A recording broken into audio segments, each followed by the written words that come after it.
And so that just means there's a lot more obstacles to overcome. It doesn't mean you can't, but when we do, man, that's why when I see people like thriving, like, whether it's Coco on the tennis court, whether it's Mm. Beyonce out here, whether it's somebody playing like, it's those folks had to jump through so many hoops to get where they are, and they still come out strong. So we are resilient people.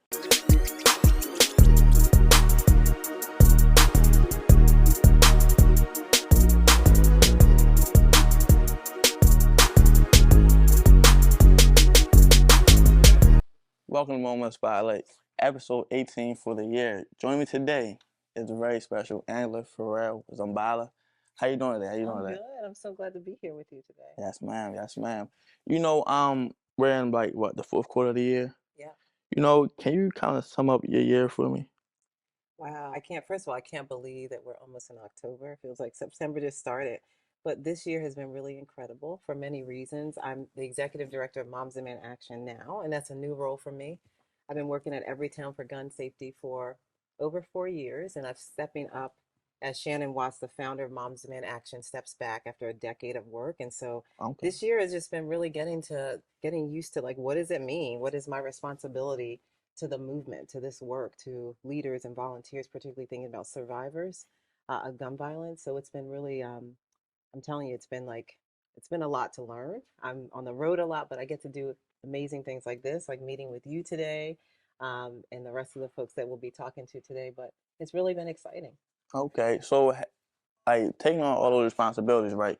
With the new position with the Moms of Man Action, how's that been on you? Just Yeah. having everything new. Yeah, well, I mean, gun violence now the leading cause of death for kids, teens, and young adults in Mm. this country. And I mean, I don't have to tell you. I know many people that I talk to, and the folks that we'll be talking to today have experienced directly what the impacts of gun violence, and we know it disproportionately impacts Black communities. And when I talk about that statistic of the leading cause of death for kids and teens in this country, it's actually Black kids and teens are 14 times more likely to be shot and killed than their white counterparts. So, what does that mean for me? It means every day I get up and I center myself around survivors, around folks mostly impacted by this crisis in this country, which are Black and Brown people. But don't get me wrong, this is a public health crisis that impacts everybody. It means everybody has a responsibility in changing this for our country. But my responsibility really is to help work alongside our volunteers across the country, our amazing community partners that are doing this work every day in their neighborhoods, in the streets, to make sure that not one family, not one more person has to be impacted like this. Okay, so like, because it seems like you're really hands-on, right? Yeah, I mean, I'm an organizer, so I come from Okay. different movements. I've done civil rights, women's rights, immigrant rights, all kinds of, social justice movement work. And so I feel like I was born to do it. My mom, in fact, named me after Angela Davis. So I feel like she put that fire in my belly and set Okay. me up. From And birth. so from birth, it's just, and I think growing up, being a Black woman, but seeing other Black women in my community that didn't wait for Superman or someone to come save them. They had to get up and do something. And my grandmother of little means, who had 10 kids, was poor, could barely feed herself, got up every day and did what she had to do to take care of herself, her children, and not just her children, the community. My mom did the same. So I feel like I'm walking in those footsteps. So, I get up every day. This is a hard issue that we have to crack, but I'm going to keep rolling up my sleeves and doing what I have to do to make sure that not one more person is impacted by this horrific crisis. So it seems like you've been kind of like grounded from, since birth, seeing your grandmother get up every day, fight for, you guys, as far as her community and your mother. I want to know, like, for you, what was kind of the breaking point, though, that made you be like, okay, I have to get involved? Yeah, I mean, like I said, there's so many different issues I saw where I saw injustice. And, the lived experience of living in this body as a Black woman and seeing the times where I was denied something or didn't have access to something or treated like differently just pissed me off at a young age. Mm, I also didn't like, and we got to talk a little bit before we went on camera about how mm, we both are like empaths in the sense that, when you people often come to you when they have problems or they yes. have something to share and you always want to help. I'm the same way. We have a lot in common in that. And I could feel it. And I felt like it's not enough just to be pissed about something. I got to get up and figure out how to solve the problem. So, yeah, I feel like I've seen so many examples of people getting up and just doing with whatever means they have. I think I always live by we don't all like each of us don't know everything, but together we know a lot. Each of us don't have everything, but together we have enough to approach and fix these problems that sit before us. So that's what I'm here to do, and I'm going to continue doing it. Okay, so when it comes to like every town, right? Cause like I'm not gonna lie, I didn't really honestly see every town until like you guys did the Wear Orange event. You know that features a lot of entrepreneurs from the city. But I look at like I noticed the impact you guys have, Mhm. like so across the whole DMV. So just the whole vision behind that from your perspective. How would you measure that? Yeah, I mean, it's been a decade of work. So every town is a product of an organization was called Mayors Against Illegal Guns, with a bunch of mayors across this country were just pissed off about what was happening in their cities, the illegal gun trafficking, just Mm, seeing like just when you think about mayors, they are usually like kind of hands-on in most places and see the kind of firsthand what it means when someone is shot and killed in their community, not just the impacts of that individual family, but the community and everything around it. Like when someone is shot and killed, it's not just that family that is suffering. We no, are all, everybody right? suffers. Yeah. Everybody suffers. So it's Mayors Against Illegal Guns. It's Moms Demand Action. They came together to form Everytown for Gun Safety. So we're all across this country, all 50 states, plus DC, my home.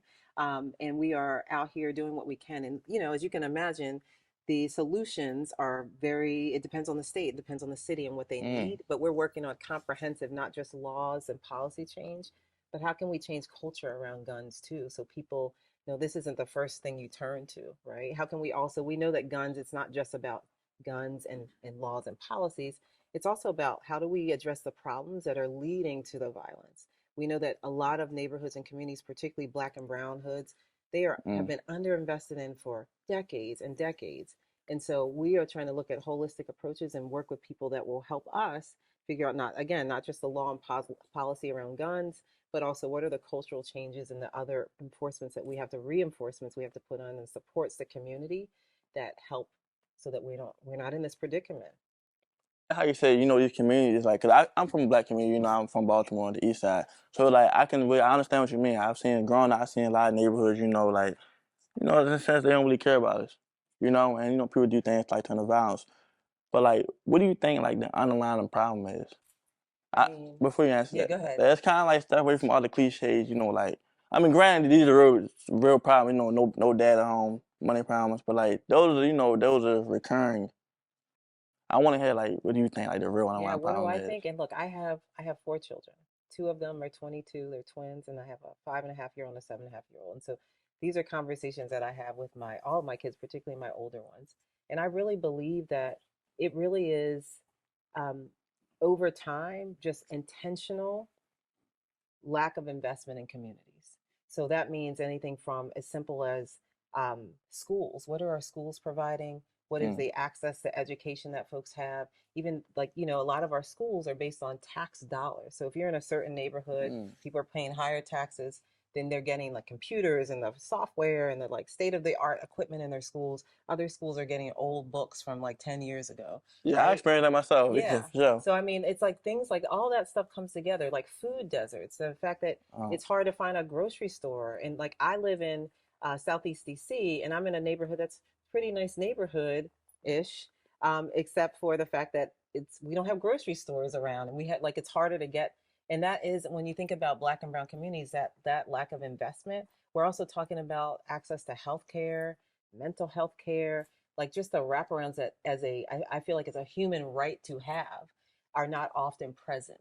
And so when you live in that kind of circumstance, it's no wonder that you feel, and it's true, that people aren't thinking about you, right? right. And so then there's, what am I doing? I got to figure it out for myself. And if you're left to your own devices, there can be all kinds of paths you can take. And I just think there should be more investment in communities. And this is why I'm so proud of the work that's happening here in the community, right here in Baltimore, like Flip Project and other things that are happening, because it is really taking the solutions. You already have the solutions. You don't need people swooping in and telling you what to do. Yeah, You know the what you solutions can are do. already in home. Yeah, you know your solutions. You just need folks sometimes it's like the capital or the things that will the investment in it, so that you can actually take something from an idea to a pilot to like scale it up in a model that can spread across the city Mm, and support. But there's so many things, and I'd be remiss if I didn't just say white supremacy, period, point blank. So, kind of like how you pinpointed I like how you just tied it all in together. Cause from what I kind of gather from it, it kind of seems like the small things matter. You know, you talk about things, you know, such as healthcare, you know, the school systems, all those things do, you know, add up to us feeling, you know, less thought about, less cared for. Yes. Whereas though we come out and make rash decisions, or you know, decisions that can lead to us having a bad alternative Yeah, in a because you sense. just aren't even given the opportunity oftentimes in communities. I had a statistic, I'm not going to get this right, but I know some years ago when I was doing work even in education sector, just knowing by the time kids reach, especially young Black people, their schools reach like third grade, they're already kind Mm. of headed in a pipeline. Either it's going to be further education or prison pipeline. So By there's a third lot of grade, things by third how old are grade. you in third grade? Like eight, Yeah, 7? about 8 years old. But think Wow. about all that. That's like 7, 8 years of life and what you've seen. You haven't seen much. I mean, or as you've seen a lot, could be the opposite side of that. You maybe Okay. there's you gun violence is prevalent. Maybe like struggling, your parents are struggling, or Mm. whatever's happened in the community. You don't have even simple things like being able to sit down and read to your child.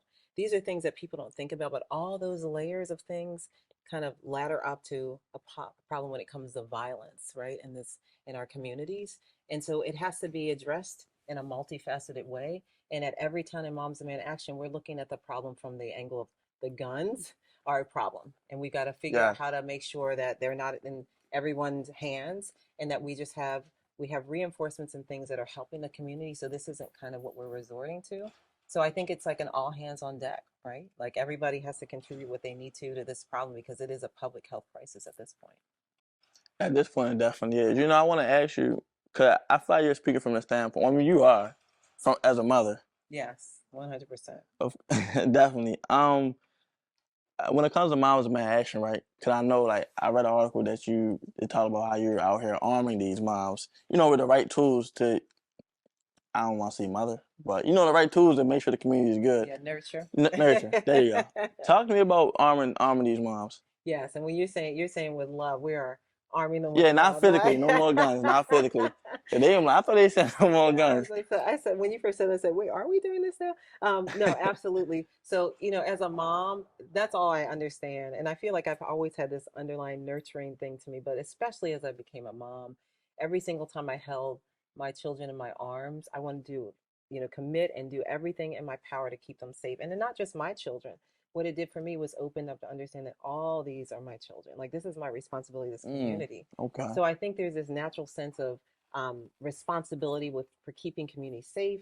I think we're multitaskers, and don't mess with a mom because No. don't A mess with a mom mom. will ride harder than anybody you know. Don't mess with a Quote me on mom. that. So yeah, we're gonna go hard and take care of our communities and our families. That's what we've done. I talked about my mother. I talked about my grandmother, who've done that, and I followed in their footsteps, and I'm going to continue to do that. So it's just the right when you think about mothers demanding action, it absolutely feels natural. But I will add, we also have students demand action that are standing up, but also Mm. even within moms demand action, we say mothers and others sometimes because we got dads, we got other folks that don't have kids, but they're just showing up to say not one more. And also we have the ability to do something about this. Every little thing that we contribute makes a difference towards this. And so we're really excited about having so much support for this important work. Look, think about mom demand actions, right? Hmm. With fathers being so absent, do you think moms are kind of like taking over like the alpha role in a sense? So for me, moms have always, and I grew up in a home where I have my mom and my dad, and even still, I love my dad. He's rest his soul. He lived in Baltimore for Okay. a long time. He passed away in 2017.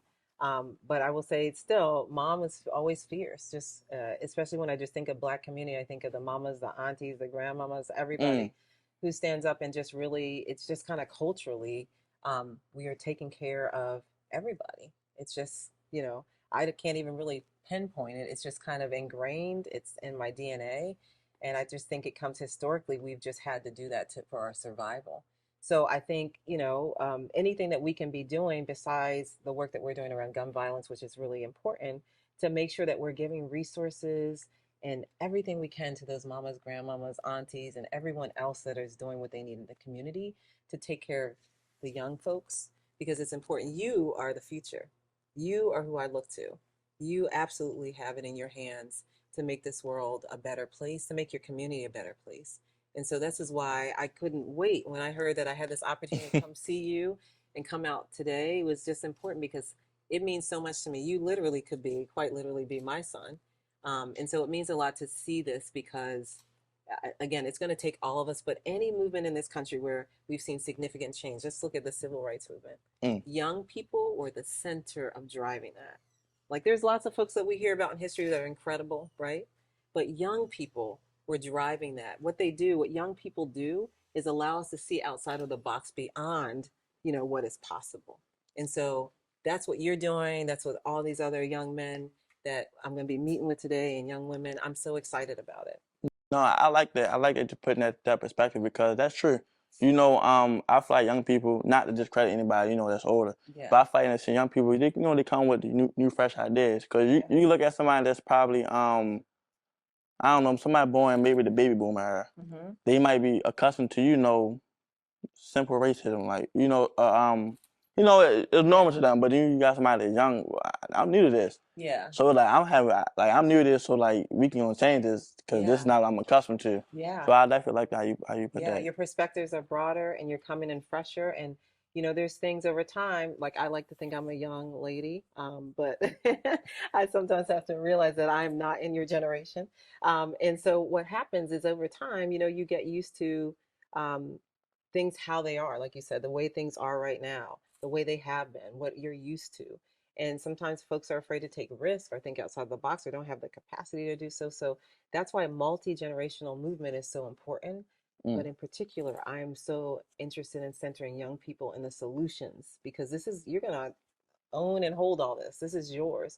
And we don't want to leave you in a position that you're worse off than when we are now. Right. And so I want to make sure that you have everything in your power to make sure your community is thriving, not just surviving. We can But thrive, we can have joy, we can love, we connect, all the things that human rights, we deserve to have, right? So this is why I'm excited about what you're doing. Even like being able to talk to you today is just amazing. Nah, I'm glad you came on, Angela. I'm looking at Instagram, right? Because honestly, Angela, I've been dying to ask you about this. Look on Instagram. You made this post was made. It says, only in America do extremists have far too easy access to far too deadly weapons. Racism, white supremacy, and gun violence target Black people across this country in a deadly combination. Talk to me about that deadly combination. The effect it's having on the Black community. Yeah, it's horrific. I mean, this was after the Jacksonville tragedy that happened in Florida, but we've had many others where we've seen white supremacy and just hate at the center of it. Whether we're talking about Black community, where we're talking about LGBTQIA communities, Asian communities, we've had a lot of targeting of communities of color. And I just say, when you have people that are hate filled and you give them easy access to firearms, particularly when we think about, in this case, like automatic weapons and such, Mm. this is just like a terrible recipe for disaster. Yes. I don't know why anybody's surprised about this because, and particularly if I go back and think about what just recently happened in Florida, not only do you have someone with hate filled that has access to firearms, you also have politicians and leaders that are stoking the flames on this. They literally are saying things like Black people benefited from slavery. They literally are doing Yeah, I've things. heard comments like Can you that. believe I that? can't believe that at It's all. absolutely Yeah, disgusting. it is. They're banning books, they're changing educational systems, whitewashing and rewriting history. And that's so important for our young people to understand because if you don't know the struggles or where we've come from, how do you know where we're going, right? Like how Right.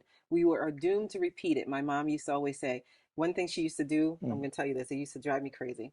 In the summer, I couldn't just relax and just like hang out. She's like, you got to be active and doing something, right? And so she couldn't afford to send us to camps and things. So we had to have like daylight hours. You're outside. I don't care how hot you would throw some water out there, play. But she'd have us come in and read books, and we had to do a book report, like 2 in the An summer. in-home book report? Yes. Do you know Ooh, how that upset was I cool. was? Yeah.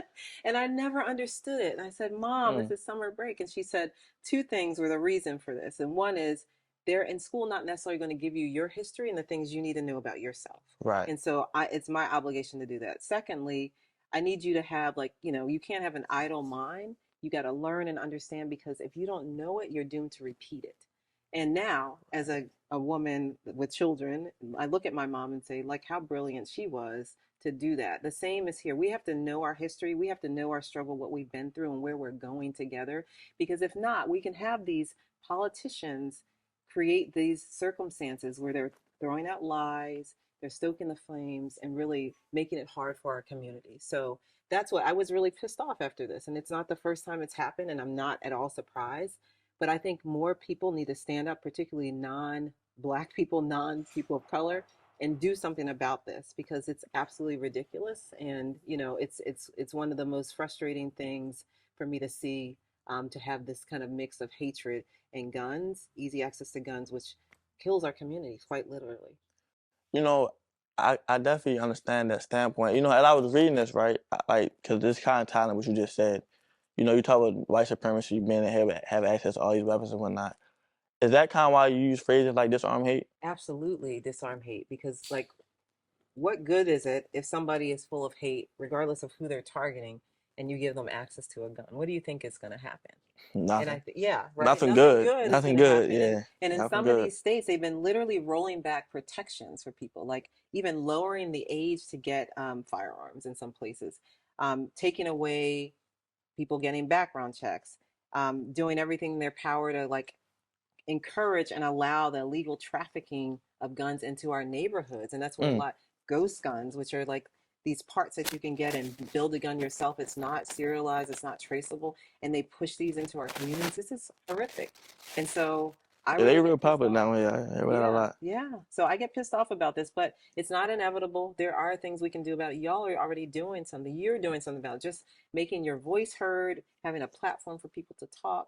All of us leading, like lending our talents and like really taking the step by step, we can get here. And that's why I'm doing this work because I truly believe that we can see the other side of this, but we just got, it's going to be hard.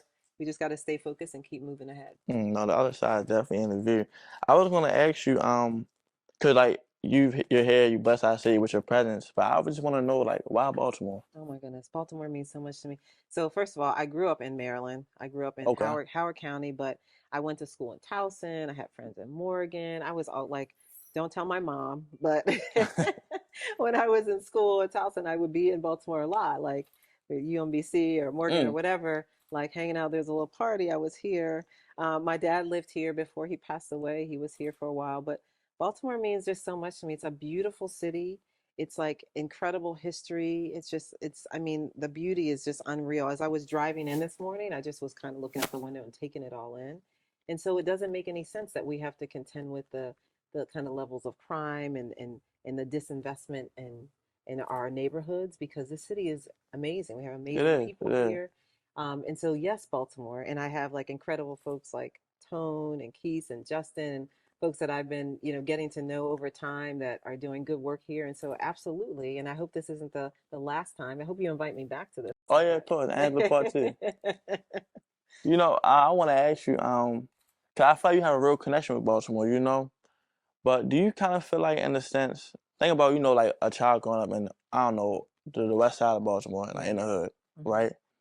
Do you think they kind of have the same equal opportunity opposed to a kid that's growing up, I don't know, like outside of Baltimore, in a sense? Yeah, well, I think it's always been when you grow up in a community, like either it's poverty or like communities that aren't invested in, it doesn't mean that you're not able to achieve the same. But what it does mean is that you have to work almost 10 times harder to get there, Mm. because you're not like in some places, in some communities, it just feels like things are just handed to you. It feels like you have the privilege of not having to consider what's your school's like. Your neighborhood school's just fine. Or you don't have to, you have the privilege of just walking outside of your It's house less stress. It's and less not stress, worry. Yeah. honestly. You're not Yeah. stressing about those things. And so all those, it just means that young Black people have a lot on their shoulders so early in life, like a lot of stress and contemplating their own safety in communities starts so early when it comes to Black community, Nah, that's which is real. like a lot, right? It's a lot. Yeah. And stress also manifests itself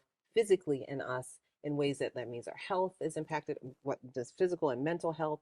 And so that just means there's a lot more obstacles to overcome. It doesn't mean you can't, but when we do, man, that's why when I see people like thriving, like, whether it's Coco on the tennis court, whether it's Mm. Beyonce out here, whether it's somebody playing like, it's those folks had to jump through so many hoops to get where they are, and they still come out strong. So we are resilient people. We definitely are. We really are. I think that's what makes those stories so much better though, because it's like I see people like that. You know, like say if I watch a football game, I see like Lamar Jackson or something. Yeah. Granted, we're not from the same city, but it's like I feel you, bro. Like, I know what you probably went through, you know, to get to this point. So I think that's what makes those stories like just hit 10 times different. I think like honestly, if you never grew up like that, you can't really like feel it. You can't. You And that's can't. why everybody can't, you know, really connect with that, in Yeah, my no, but opinion. this is why I think, you know, this is so important because there is a better way, there is another way, and we will do this. Mm, But more people like the what you're doing is so incredibly important because you're reaching people and then they'll understand that there's something that they can do. And then that person can give, make other folks understand that they can do something. And that's what it takes for us to actually get to the other side of this. So it's important. Yes, is it hard? Yes. Is there a lot of tragedy that's happening? Is there a lot of healing in our community that needs to happen? Absolutely, but it doesn't mean that we can't do this. And we've done this. We've done so many things. We've gotten as a community, as a people, to overcome major setbacks. And this isn't going to stop us. So this is why I'm so excited to be working with you all and doing this. And I'm going to keep getting up every morning. And this is what I do. I recenter around the survivors that I have heard their stories and had the opportunity to meet. you spoke to some survivors of gun Oh, violence? so many. There's so many with I us. I want to ask you this because all right, because I had a question, but I kind of want to flip it though. Yeah, yeah. So when you talk about when you talk about gun violence, right? You know the victims of it. But the victims in this sense kind of mean the shooters, not the people that got shot. Have you guys speaking to anybody? You mean someone that, yeah, there have been occasions where there are people that have caused the harm, but most of the time it's folks that have either lost someone or someone has been tragically taken from them through gun violence, Mm, or they themselves have been shot and survived. Like when we talk about gun violence, sometimes people just focus on the people that were killed, which is right. horrific. But there's so many other people that are shot and wounded and continue to live with that trauma every single day. So there's so Mm, many people, unbelievably. In fact, 56% of American adults identify as survivors, which means they know someone personally or they have been impacted directly by gun violence. In the Black community, mm. that's 71%. It goes up. Wow, that's a One in crazy three jump. people have experienced gun violence in the Black community, which is a lot. So yeah, there's survivors among us, and that doesn't even count people that may have not directly been impacted, but are in the communities and feeling it and still getting that secondhand trauma. Like our communities are in trauma right now. So yeah, I get a chance to meet and work with them, and really that is what keeps me focused. The two groups: survivors and then young people. It gets me up. The days that I feel like I'm so done with this, or this feels so hard. I'm just, So you have days like oh, I certainly do. Just, that is being a human. It keeps me going is just knowing that, when I see the survivor get up and in the midst of their own pain and turning that into purpose, like, who am I? I'm going to get up and do everything I can do. When I see my kids, I'm going to get up and do whatever I have to do. So that's what keeps me moving and going. And also, I just have faith. Like, God means a lot to me. I'm a person of faith. And so I have faith that we're on the path that we need to be on, and we're going to realize this. But it's not going to be easy. We're going to do it. Before we wrap things up, is there like any comments you want to bring, any shout outs? These are some information. Oh man, I just want to say y'all are doing incredible work. And don't, there's going to be days that this feels hard and heavy. There's going to be things that frustrate you, and you're going to want to throw up your hands. But you are doing great stuff. Do not stop. Do not stop. I got your backs. We're doing this together, and we're going to get to the other side of this issue. So I would just say keep doing what you're doing. It's really important. Definitely, I want to thank you for coming on. Sure.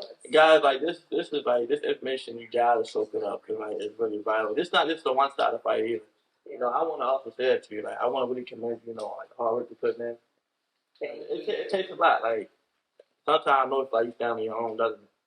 Yeah, I mean, there's times it feels lonely, but I mean, I look around, there's so many people that are doing this incredible work with me. And the loneliness doesn't come because there's not people doing it, it's because I feel the weight of the responsibility. Mm. But, doing stuff like this reminds me that I'm not in this by myself. Yes, man. Y'all heard that first on my spotlight. Listen, guys, I want y'all to stay tuned for the next episode, and we out. Have a good day.